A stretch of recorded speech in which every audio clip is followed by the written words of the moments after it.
attended a wedding today, anak ng kapitbahay namin. Civil wedding na sila before, pero ngayon, official na sa harap ni Father. Simple, maayos, pero ramdam mo, solid ang pagmamahalan. Nakakatuwang makita yung mga batang tatay nasa kanto lang naglalaro, ngayon ay mag-asawa na, sabay naglalakad sa aisle. Parang ang bilis ng panahon, no? Ang ganda ng setup. May konting flowers, may konting arte, pero walang OA, walang eksena. Just a real couple with real people around them. Reception, ayos din. May kainan, tawanan at yung usual. Tito na napapasayaw, bata na di mapakali. Siyempre, andun ang buong magkakapitbahay. Support all the way.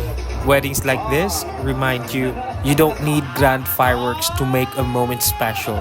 Minsan, sapat na yung community, kaunting handa, at dalawang taong piniling tumaya sa isa't isa. Congrats sa mag-asawa at salamat sa libreng food!